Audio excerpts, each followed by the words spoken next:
Existem lugares no mundo que não se contentam em ser simplesmente belos. Eles desafiam, surpreendem e contam histórias que parecem vindas de outro planeta. Hoje vamos embarcar em uma intensa viagem por 10 destinos incríveis da África, um continente de extremos, mistérios e uma beleza tão única que parece desafiar a própria imaginação.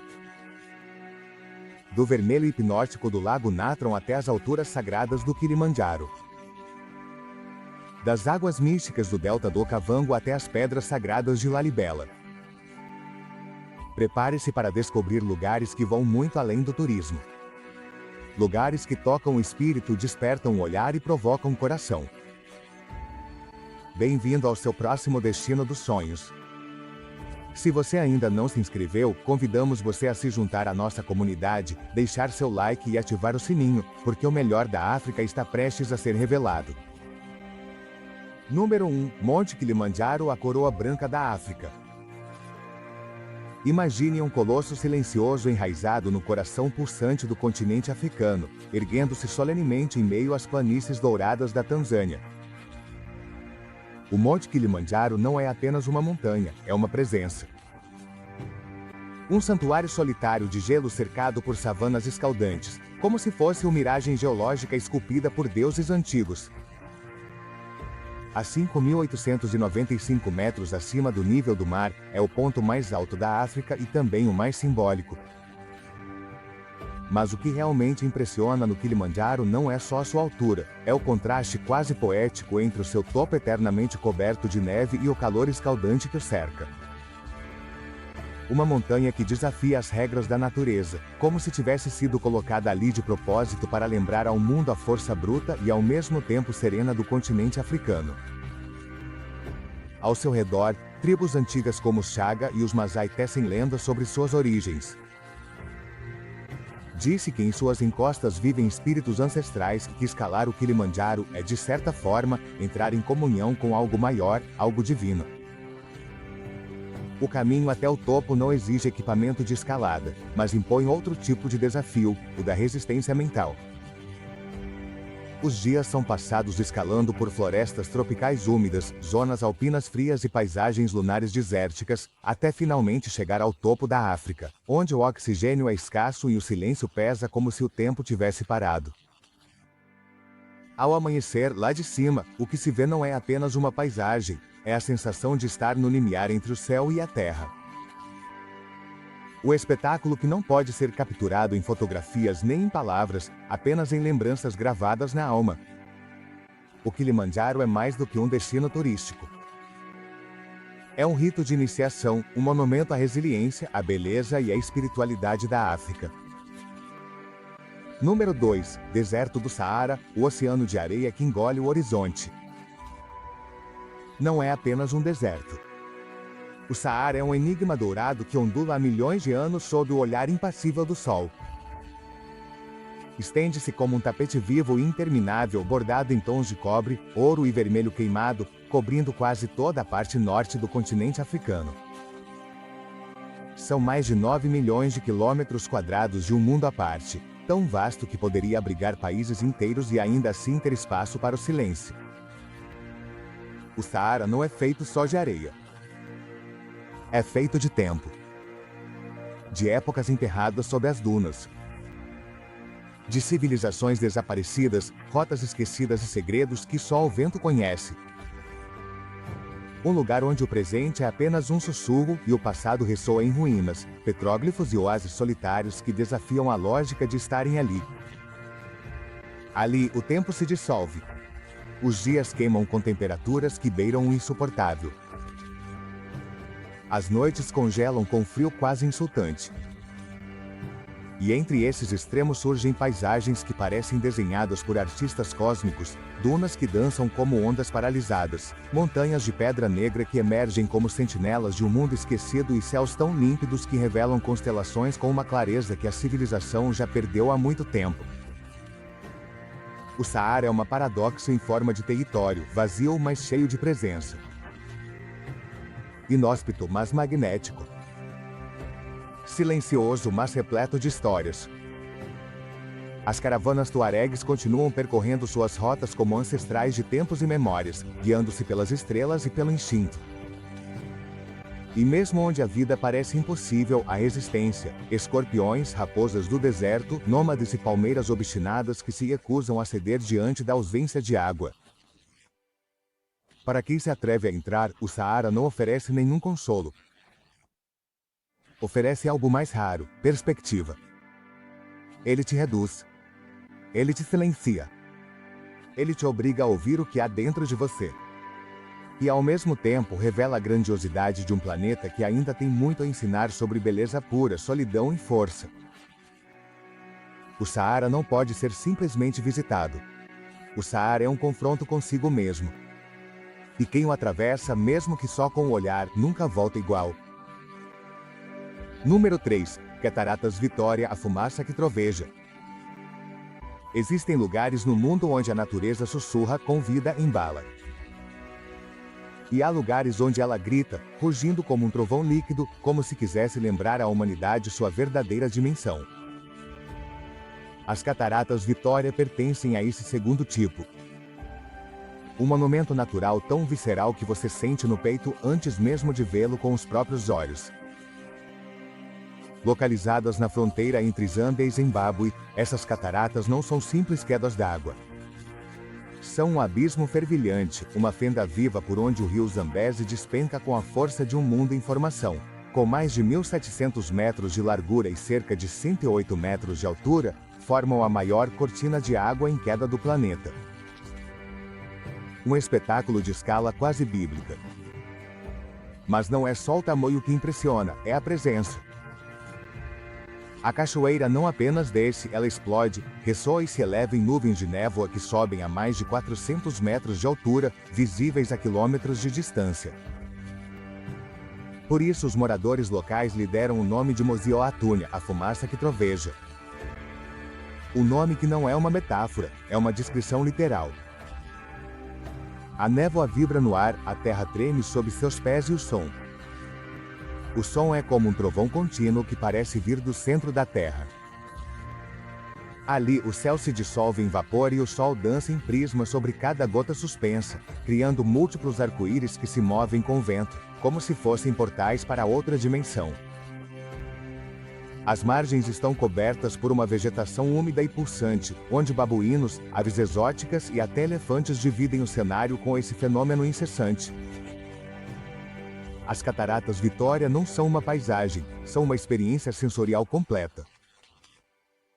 O cheiro da água, o toque do vapor na pele, o rugido ininterrupto, o vento que sopra trazendo séculos de histórias. O lugar que não se visita passivamente, se vive, se sente, se venera. Ali, diante daquela parede líquida, o ser humano volta a ser pequeno. Humilde. Convidados a simplesmente observar em silêncio como a Terra mostra do que ainda é capaz. Número 4. Parque Nacional Namib-Naukluft, onde o tempo se transforma em areia. No sudoeste da África, existe um lugar onde a própria realidade parece derreter sob o calor do sol. O lugar que não segue as regras da lógica geográfica nem da paleta de cores. O Parque Nacional Namib-Naukluft é mais do que uma reserva natural. É um espelho do tempo, um laboratório de silêncio, uma natureza selvagem que parece ter sido esculpida para desafiar a compreensão humana. Localizado na Namíbia, em uma das regiões mais antigas e secas do planeta, este parque abriga o que muitos consideram o deserto mais antigo da Terra, o deserto do Namibe, que tem cerca de 55 milhões de anos. E o que ele preserva não é apenas areia, mas uma memória geológica, onde cada duna, cada fenda, cada sombra, conta uma história que começou muito antes da presença humana. O que chama a atenção e o coração são as colossais dunas de Sossusvlei, algumas das quais ultrapassam 300 metros de altura. Não são simples montes de areia, são monumentos naturais em constante metamorfose, esculpidos pelo vento com a paciência de um escultor divino. A cor? Um vermelho queimado que se intensifica ao amanhecer e ao entardecer, transformando o horizonte em um quadro vivo, onde o céu azul profundo parece um desafio ao calor que reverbera no chão. Mas a verdadeira maravilha está no coração do parque, em um lugar que deve seu nome a uma pintura expressionista, de Adivley. Imagine um leito de rio seco e branco como osso, coberto por árvores que estão mortas há mais de 600 anos, carbonizadas pelo sol, mas que se recusam a cair. Lá elas permanecem, como espectros silenciosos, sentinelas de um tempo que parou. O contraste entre o fundo branco de giz, os troncos negros das árvores e as dunas vermelhas ao fundo é tão surreal que parece mais um delírio de Salvador Dalí do que um lugar real do planeta. E mesmo assim a vida. Uma vida invisível mas obstinada. Besouros que coletam névoa em suas costas. Antílopes dançando na linha do impossível. Lagartos que caminham em zigue-zague para não queimar as patas. Cada criatura no Namibe é um ato de resistência em forma de corpo. O Parque Nacional Namibe-Naukluft não grita. Ele sussurra em imagens. Ele não se encolhe. Ele espera.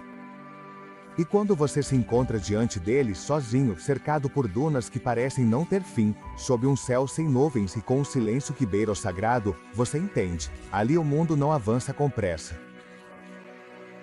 Ele se move pela eternidade. Número 5. Lago Natron, o espelho vermelho da morte. Existem lugares na Terra que parecem não ter sido feitos para os olhos humanos. Lugares que não se encaixam na cartografia tradicional da beleza. Não seduzem, intimidam. Não recebem de braços abertos, mas desafiam. O Lago Natron, no norte da Tanzânia, é um desses lugares raros.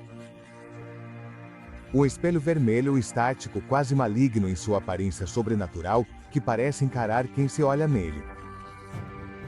À primeira vista, o Natron é uma pintura viva em tons de sangue cinza. Suas águas, tingidas de um vermelho intenso ou de um laranja queimado, se estendem sob um céu claro demais, como se a terra ali estivesse ferida, exposta, fervendo em silêncio. Mas o que dá a esse lago sua cor não é tinta nem magia, é química bruta. O lago possui níveis extremos de sódio e alcalinidade, criados a partir da dissolução de cinzas vulcânicas ricas em carbonato de sódio do solo. A água pode atingir um pH de 10,5, próximo ao da amônia pura. Essa composição transforma o Natron em um cenário quase alienígena, onde poucos seres vivos se atrevem a entrar e os que entram, muitas vezes não saem. A água calcifica tudo que toca. Pássaros, morcegos, pequenos mamíferos. Qualquer animal que se atreve a pousar ou cair em suas águas ferventes e corrosivas acaba petrificado, literalmente mumificado em sal, transformado em estátua. É por isso que o Natron costuma ser chamado de o lago que transforma a vida em escultura. E no entanto, paradoxalmente, também é o berço da vida. É aqui que uma das maiores populações de flamingos menores do planeta decide se reproduzir. Essas aves delicadas de pernas longas e plumagem rosada, caminham suavemente sobre esse campo minado natural, como se estivessem dançando entre fantasmas. Eles não apenas sobrevivem, eles prosperam. O lago é um santuário seguro contra predadores, graças à sua hostilidade letal. Onde todos veem morte, os flamingos veem refúgio. O Lago Natron não é apenas uma localização geográfica. É uma declaração da natureza em seu estado mais bruto. O lembrete de que a beleza nem sempre é confortável. Que o deslumbramento pode vir acompanhado de medo. Que alguns lugares existem não para serem tocados, mas para serem contemplados à distância com reverência. Estar diante do Natron é como contemplar o próprio planeta em seu estado primitivo, bruto, tóxico, magnífico. Um oráculo mineral onde a vida e a morte dançam juntas, em um equilíbrio tão frágil quanto fascinante. Número 6. Ilha Seychelles, o paraíso esquecido pelo tempo.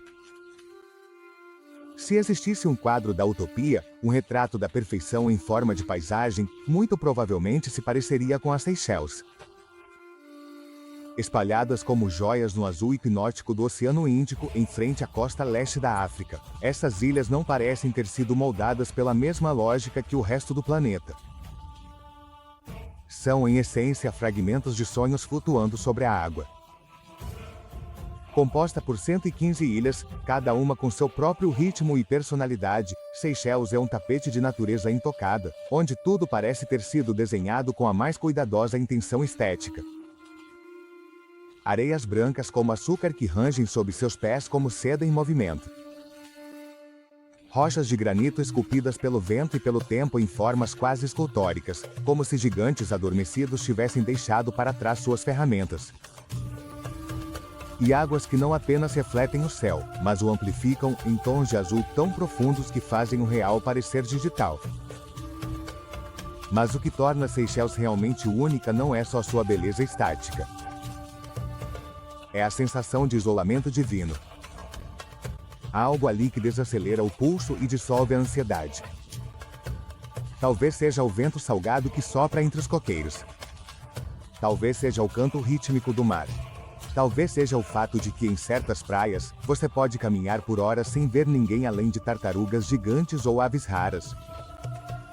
As ilhas principais Mahé, Praslin e Ladig oferecem uma combinação quase mística de natureza intocada e sutis toques de presença humana.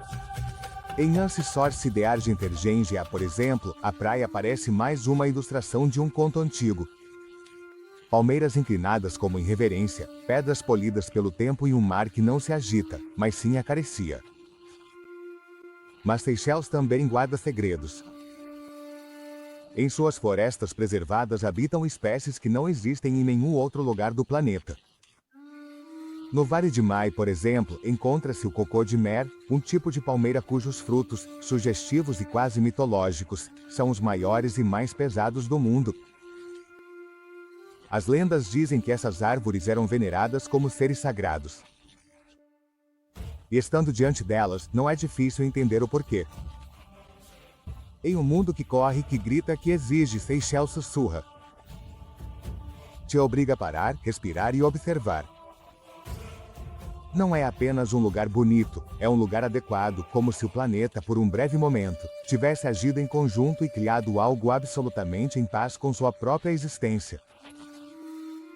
Seychelles não é apenas um destino, é um estado de espírito. Número 7. Delta do Okavango, o milagre líquido no coração do deserto. Imagine um rio que não deságua no mar. O rio que, em vez de buscar o oceano, decide desaparecer lentamente na areia. Um curso de água que se espalha em vez de fluir, que floresce no meio do deserto, como um milagre que se recusa a seguir as leis da geografia. Este é o Delta do Okavango, um dos sistemas fluviais mais extraordinários do planeta e um dos poucos que, em vez de morrer, transborda a vida. Situado em Botsuana, no coração do árido deserto do Kalahari, o Okavango é, por definição, uma paradoxo. Um delta interior, um mosaico líquido que cobre cerca de 15 mil quilômetros quadrados em seu auge, durante os meses de cheia. E o mais extraordinário, a água que o alimenta vem das montanhas de Angola, a mais de 1000 quilômetros de distância, atravessando territórios inteiros antes de se abrir, como uma flor em câmera lenta sobre as sedentas planícies de Botsuana. Mas o que transforma o Okavango de uma anomalia geográfica em um espetáculo visceral de vida é o que acontece quando ela chega. A água se espalha preguiçosamente em centenas de canais, lagoas, meandros e ilhas. E como por mágica, o deserto desperta. O que antes era poeira se transforma em pasto. O que era silêncio vira orquestra. É como se o próprio planeta sedento estivesse bebendo e comemorando. O delta se transforma em um dos ecossistemas mais ricos e diversos da Terra. Leões, elefantes, leopardos, búfalos, rinocerontes, hipopótamos, crocodilos, antílopes, girafas, aves de todas as cores e formas possíveis. Todos eles convivem ali como personagens de uma antiga epopeia, movendo-se ao ritmo do pulso da água. Cada movimento do Okavango dita o ritmo da vida. Cada ilha temporária, cada trilha alagada, cada gota dispersa, pode significar comida, abrigo ou caça. É uma natureza que não é estática, ela dança. Ela respira com o rio e para quem observa, seja de uma canoa tradicional, o mokoro, ou de um pequeno avião que sobrevoa esse mosaico vivo. A impressão é a de presenciar algo divino, algo que vem acontecendo há milênios com a mesma precisão silenciosa de um ritual sagrado.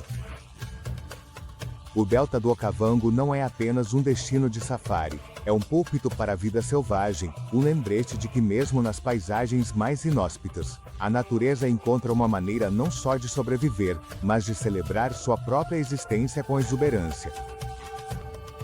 É a África em estado líquido, o milagre que flui em vez de gritar, mas que deixa uma marca profunda em todos que o contemplam. Número 8. Lalibela, a fé gravada na terra. Existem lugares no mundo que nos fazem questionar o que é real. Não porque pareçam irreais, mas porque carregam dentro de si uma presença, uma vibração ancestral que nos atravessa antes mesmo de entendermos onde estamos. Lalibela, no coração montanhoso da Etiópia, é um desses lugares, um ponto fixo na história onde o tempo parece se ajoelhar, onde a fé não foi construída, mas sim escavada. No alto do Planalto Etíope, entre vales silenciosos e rochas de cor ferrugem, encontra-se uma das obras de engenharia espiritual mais impressionantes da humanidade. 11 igrejas monolíticas escavadas diretamente no solo rochoso, de cima para baixo. Sim, elas não foram erguidas. Foram desenterradas da pedra viva com precisão milimétrica séculos antes da invenção de qualquer tecnologia moderna. E não estamos falando de cavernas. Estamos falando de templos inteiros com naves, colunas, corredores, criptas, janelas, arcos e altares. Tudo isso foi esculpido à mão no século XII sob as ordens do rei Lalibela, que supostamente teve visões divinas que lhe indicaram criar uma nova Jerusalém no coração da África para que os peregrinos não precisassem cruzar desertos e mares para chegar à Terra Santa. A mais emblemática delas, e talvez a mais misteriosa, é Bequiores ou Igreja de São Jorge. Vista de cima, ela tem o formato perfeito de uma cruz grega incrustada no chão, como se tivesse sido marcada pelo dedo de Deus. Ao redor não há muros, nem tetos, nem portas. Só o céu, a pedra e o silêncio. Caminhar por Lalibela é como caminhar por um livro esculpido em basalto. Os corredores subterrâneos conectam as igrejas como se fossem veias de um corpo sagrado. As paredes estão vivas com as marcas do tempo, dos fiéis, dos monges que rezam ali desde antes das grandes navegações, das cruzadas, dos mapas como conhecemos hoje. Ali o passado não é memória, é presença física. E não há turistas que possam quebrar esse encanto. Quando os sinos tocam, às vezes feitos de pneus velhos ou pedaços de metal reaproveitado, e os fiéis etíopes vestidos de branco emergem das sombras como espectros devotos, a gente sabe, o sagrado ainda vive aqui. Lalibela não é um museu, não é uma atração. É um coração que ainda pulsa, uma manifestação bruta de fé incrustada no próprio corpo da terra. Um lembrete de que às vezes os maiores milagres não caem do céu, nascem da pedra. Número 9. Monte Kilimanjaro, o gigante que beija o céu. No coração da Tanzânia, uma montanha se ergue como um sentinela eterno, uma presença que desafia as leis do tempo e do clima. O Monte Kilimanjaro não é apenas a montanha mais alta da África, com seus impressionantes 5.895 metros acima do nível do mar. É um monumento natural que encarna o sonho da conquista, o desafio do impossível. Imagine um vulcão inativo formado por 3 cones, Kibo, Mavenzi e Shira, que apesar de sua aparente serenidade, carregam em seu interior histórias de fogo e transformação. Kibo, o maior deles, é o pico que mantém sua coroa de neve, uma relíquia gelada que contrasta dramaticamente com o calor escaldante das savanas ao seu redor. Escalar o Kilimanjaro é como embarcar em uma viagem que atravessa vários ecossistemas em apenas alguns dias, desde o calor úmido das florestas tropicais, passando por áreas de páramos cobertas de arbustos e flores exóticas, até o frio cortante da tundra alpina e, finalmente, o silêncio absoluto e rarefeito do cume. Cada etapa é uma passagem para um mundo diferente, um testemunho da incrível diversidade da natureza africana. Mas o Kilimanjaro é mais do que uma escalada física, é uma expedição interior. Muitos dos que tentam subir experimentam uma sensação de transformação profunda, quase espiritual, como se a cada passo mais alto se afastassem das limitações da vida cotidiana e se aproximassem do sagrado. Lá no alto, o horizonte se abre para uma imensidão que desafia a percepção. O ar rarefeito carrega consigo um silêncio quase palpável, um espaço onde o céu parece tangível, como se o próprio planeta revelasse seu segredo mais íntimo. Ali o sentimento não é de conquista, mas de reverência, o humilde reconhecimento da grandeza da natureza e da própria existência. O Kilimanjaro é um farol que chama os audaciosos, um gigante que mesmo em sua quietude impõe respeito e fascínio. Ele não apenas se ergue sobre a terra africana, mas toca o céu como uma ponte entre os mundos terreno e divino. Número 10. Tombouctou, o oásis do conhecimento no deserto. No coração escaldante do deserto do Saara, onde o sol parece queimar as lembranças, encontra-se uma cidade que foi, por muito tempo, o epicentro do mundo conhecido para estudiosos, comerciantes e aventureiros medievais. Tombouctou não é apenas uma cidade, é um símbolo da resiliência do conhecimento em meio à aridez, um oásis onde a luz da sabedoria brilhou intensamente até nos cantos mais remotos do planeta. Fundada por volta do século XII, Tombouctou rapidamente se tornou um centro vital do comércio transariano, unindo a África subsaariana aos reinos do norte da África, Europa e Oriente Médio. Mas seu verdadeiro esplendor não estava apenas nas caravanas de ouro, sal e especiarias que passavam por seus portões. Foi seu papel como berço intelectual e cultural que a tornou lendária. As universidades e madraças da cidade abrigavam uma das maiores coleções de manuscritos antigos do mundo, escritos em árabe, abrangendo temas que iam da teologia à astronomia, das matemáticas à filosofia. Esses preciosos textos, muitos deles ainda preservados em bibliotecas familiares, são testemunho da riqueza intelectual que pulsava em Tombouctou, um farol de erudição em um ambiente tão hostil quanto inspirador. Mas Tombouctou não era uma cidade estática. Foi um caldeirão de culturas, um ponto de encontro para viajantes de todo o mundo, desde comerciantes berberes até eruditos andaluzes, cada um trazendo pedaços de mundos distantes e contribuindo para um mosaico humano único. Hoje, apesar dos desafios e adversidades que enfrentou, Tombouctou mantém um magnetismo quase místico.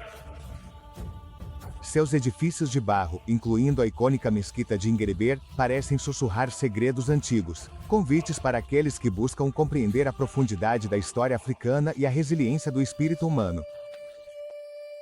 Estar em Tombouctou é sentir o pulsar de épocas passadas e a promessa do futuro. É entender que o conhecimento, mesmo nas condições mais adversas, pode florescer e se tornar luz para o mundo. E assim chegamos ao final desta viagem por 10 lugares incríveis que a África tem para nos mostrar, lugares que vão muito além das paisagens, cheios de histórias, mistérios e uma beleza que toca a alma. Se você curtiu essa viagem e quer continuar explorando o mundo com a gente, não se esqueça de se inscrever no canal, ativar o sininho para não perder nenhuma novidade e deixar seu like para fortalecer essa comunidade apaixonada por descobertas únicas. Aqui a aventura nunca para e o seu próximo destino pode estar mais perto do que você imagina. Até a próxima!